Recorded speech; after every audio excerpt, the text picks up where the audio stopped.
Hey guys, what is going on? So I wanted to talk about my experience with low volume training and how it's gone for me transitioning from high volume to low volume. And I really thought that I would have a massive sacrifice in terms of the gains that I could get. But I was hearing of, logical people talk about how low volume is better. And I didn't really think that that was going to be the case for me, just considering high volume had worked so well for me. But in hindsight, after I've been doing it for several months, I actually think that I'm getting better gains doing low volume training. And now it just doesn't really seem reasonable to go back to high volume training, especially considering the time investment. And so for me, transitioning from high volume to low volume was a combination of, hey, maybe this might work. This logic makes sense to me. But it was also, man, I spend so much time in the gym. And even at that time, I was okay with it because I really liked, working out. And I like the lifestyle, but it really started to dawn on me, like, how much of my day am I going to allocate to this one hobby? I still have to go to work. I want to spend my time doing other things other than just like eating and going to the gym. And so for me, I really have gained a tremendous amount of my time back, and I've spent that doing other things. And it's been super valuable for me to have that time back. And, that's a great thing. But also, again, to my surprise, I feel like the low volume training has actually been more beneficial in terms of making gains. And so I want to talk about the logic because, again, spending a lot of time in the gym, that's a personal choice. If you want to spend your time doing other things, I'm not here to tell you that you need to live your life a certain way. I'm just saying if you do want to spend less time in the gym, or you want to consider maybe, having different hobbies or spending your time with family or something like that, this could be an alternative where not only are you not sacrificing on gains in many instances, but you may actually be getting better gains. And I feel like that's kind of been the case for me. So in terms of the logic of low volume training and why I think it makes a lot of sense, I like to think of it in kind of three groups. So there's the stimulus, there's the recovery, and there's the time between training sessions. And there's also nutrition, but I don't think that that's something that changes with the amount of volume that you do. So I didn't mention it here, but obviously nutrition plays a role and that can impact your gains. But in terms of high volume versus low volume, usually we see kind of this negative relationship between volume and intensity. And so if you're training low volume, you almost certainly, to compensate for the amount of volume that you're doing, have to up the intensity. And so for me, I take my sets as far as I can possibly take them. So I go to failure, but I try and go past failure. I try and do partials and all that stuff. And I think this compensates for the lack of volume. Now, a high volume group is probably going to be leaving a couple reps in the tank, maybe one, maybe three, maybe more reps in the tank, depending on, your training style. But you're going to compensate for that with doing more volume. And usually, if you do something at a lower intensity, if you bring the volume up, you can get some really good gains. And a lot of the studies suggest that higher volume is superior. However, if you are actually going to failure, going past failure and having the maximum amount of intensity, I don't think that you can really do that many sets with that method. Maybe there are some outliers, but I know for myself, I thought I was going hard. I thought I was going to failure. But then when I lowered the volume, I was able to push myself a lot harder because I had, more juice to actually exert myself. And so there's perceived exertion and there's actually, how intense that you go. And there can be a disconnect between those two. But ultimately, I find that whether you're doing high volume or low volume, you can absolutely get a sufficient stimulus to grow. Now, is the stimulus better with low volume or high volume? That's debatable. It depends on how hard you go. It depends on how much volume you do. But I think it's reasonable to say that both low volume and high volume can provide a sufficient stimulus when it comes to building muscle. So on to recovery. Almost certainly, if you're doing high intensity, low volume, you're going to spend a lot more days not lifting. You're going to spend a lot more time recovering. And so it's very hard for me to imagine that the low volume group doesn't have better recovery than the high volume group. When I say group, I just mean individual people.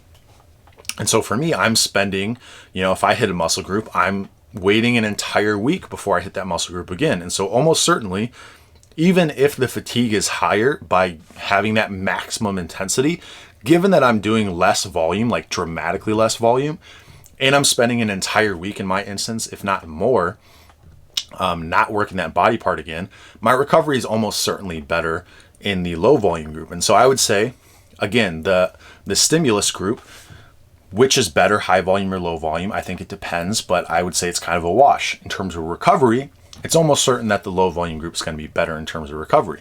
And so neither of those two things should be bottlenecks in terms of you making progress, unless you really aren't getting a very good stimulus doing, maximum intensity for a low amount of volume.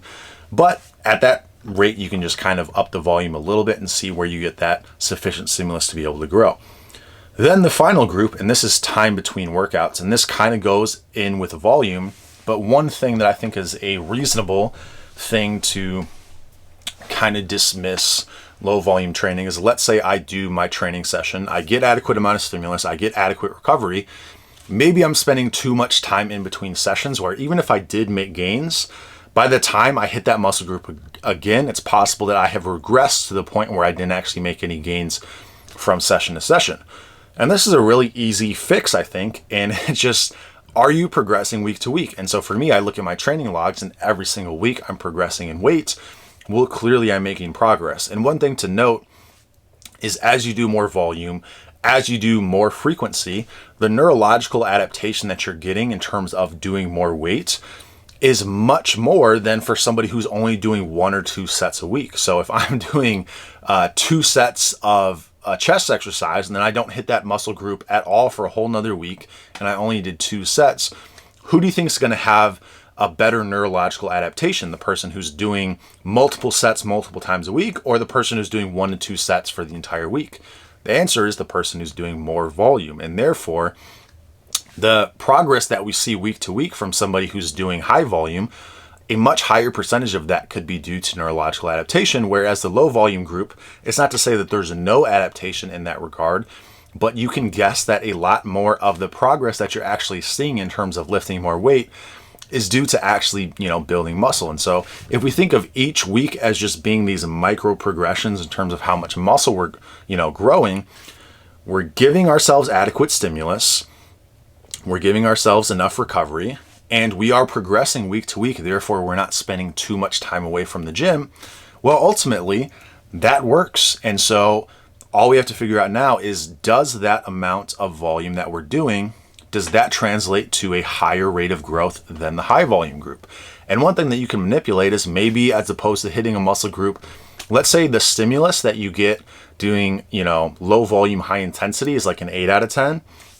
And let's say with the high volume group, it's a 9 out of 10. Well, you can manipulate the variables in terms of how much volume that you're doing, how much frequency you're doing. Maybe as opposed to hitting a muscle group once every 7 days, maybe you do it once every 10, maybe you do once every 5, and you figure that out for yourself. It's going to be individual. It's going to be, depending on your experience as a lifter, how much weight you're doing. But if you're like myself and you're seeing these massive week to week, you're seeing these big jumps in terms of how much weight that you can do, you're probably making progress, and it's probably more so due to muscle gain than neurological adaptation. And so for me, that logic made the most sense. And if I ever run into a situation where I'm looking at my numbers and I'm seeing that they're not progressing, then I can either turn that volume dial up, I can turn it down, I can turn that frequency volume up or down. But when you're dealing with the high volume group, it's like, what do? Do you go down to, if you're, lifting 2 times a week, do you go 1 time a week? Is the volume not the part of the equation that's making you the gains? Whereas with the low volume group, almost certainly the 2 things that are making you the gains are the maximum amount of intensity that you're doing, therefore overloading the muscles and giving your body an adequate time to rest in terms of recovery. And so if you're nailing those 2 things, all it really comes down to is rate of progression. And so I think with the low volume group, even if your progression isn't as fast, you can be almost certain week to week that you are making progression when you look at your numbers. And then it just kind of becomes a marathon at that point. And I think if you are, new to lifting, I think 1, the stimulus that you can provide when you're new is a lot lower, and therefore you might need higher volume. But 2, if you really just want to max out the amount of gains that you get, high volume might make more sense in that scenario. But then when you're at a point like me where just making any progress week to week is a great thing, I think that's where the low volume group just kind of makes more sense, because you're not trying to set a record in terms of building the most muscle or the most strength week to week. You're just at a point where you're happy to get gains in general. And so I think that's really where low volume shines, is at a point where you're okay with maybe gains being a little bit slower, and therefore you're not trying to get in the maximum amount of volume or the maximum amount of sessions. You're just happy that you're making progress week to week. And what I've found is having that level of patience and having that viewpoint has actually led me to make progress faster in terms of my lifts. So I'm kind of getting the best of both worlds. Spending less time in the gym, seems like I'm making more progress, but I also just know week to week that I am making that progress, and that makes it a lot easier to stay the course. So for me, that's really what low volume training has been. And I've only been doing it for so long. I've been bulking the past several months, but I've been very bad at actually putting on weight. So the first several months out of this time period, or the first 3 or 4, I really was just kind of stuck at a certain weight. But once I started adding the calories back in, I've noticed my progress, coming even faster. And so I think I'm just going to continue to go down this path and see what happens. And I think it's been very beneficial for me. So I just kind of want to go over that logic with people. Hopefully it makes more sense in that regard. And if you are further along in your training career, I think it makes more sense to try it out. Given you're providing your body with a really strong stimulus, given you should be a lot stronger than a beginner, and maybe you try it out, maybe you like it, maybe you allocate more of your daily time that you have back to, your family or your other hobbies, and it just holistically is better overall. So hopefully that can help some people. That's just been my experience. I'm not claiming that low volume is better than high volume, but just for where I'm at in my life, not only do I feel like it's working better for me, but it also is giving me a lot of my time back, which I think is a very beneficial thing. So hopefully that can help some people. Anyway, that's all I got to say about that. I'll keep you updated, and I'll talk to you soon.